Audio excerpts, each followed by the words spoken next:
Moran on it, over, one-time drive, score! Guess who? Max Celebrini with a power play goal. He stays red hot. Celebrini, wrist shot, score!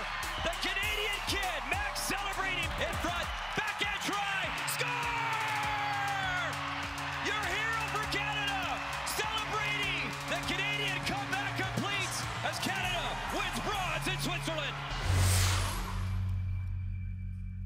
Okay, that's a lot of fun to watch what he did. The video looks fantastic. His performance at the Red Teams was great, but the scouts have been following him obviously much more closely than any of us have. What have they seen from him so far that has separated him from the field? Well, Gino, first thing we should point out is 9 of the 10 scouts surveyed by TSN to get these preseason rankings have Celebrini as the #1 prospect. Now, the reason for that is because he has all the tools to be a #1 center, #1 point-producing center in the National Hockey League. He's a great skater. He's got great puck skills. He's got amazing hockey sense. He can be a goal scorer, but he's also a fantastic playmaker. He's got a flair for the dramatic.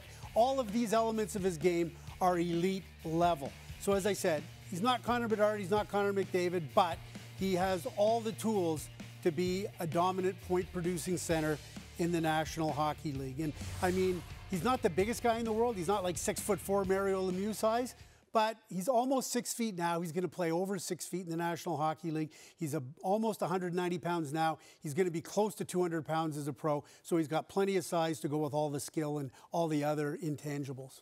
He had options to decide which route he wanted to take, and he decided to go the college route, which meant instead of playing major junior, he went to the USHL. And Celebrini had a year like no other in the United States Hockey League history, recording the greatest ever season by a 16-year-old and becoming the first player of any age to earn rookie, forward, and player of the year honors in the same season. All right, let's check in with our director of scouting now, Craig Button, as we make our way to Calgary. Craig, give us your scouting report on Macklin Celebrini.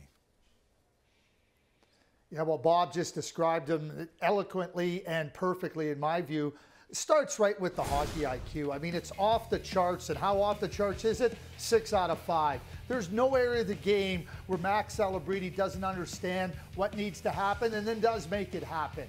His competitiveness, his fire, his ability to find a way to push through resistance, to find a way to make that difference. And in the big moments, he's done that time and time again.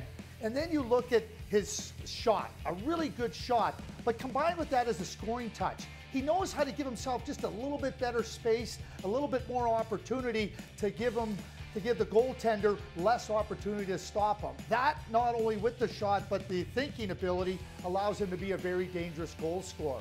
When you think about players, and we use the term 200-foot player, I think excessively. But when you look at Max Celebrini, you look at a player, and the rink is 17,000 square feet.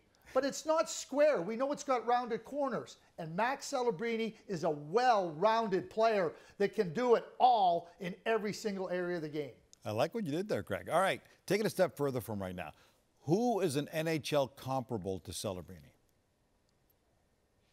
When I watch him, all I see is Jonathan Toews. That's exactly, as I describe him in the scouting report and I watch him, that's the type of player I see. A difference maker, a leader, somebody that isn't going to find a way not to get the job done. He finds a way to make a difference, and that's so many different ways. It can be taking a defensive zone faceoff. It can be on the penalty kill. We saw him scoring the big goal in the bronze medal match at the U18 championship. There is nothing this young man is not capable of doing in the game, and that is exactly what Jonathan Toews did as captain of a 3-time Stanley Cup champion.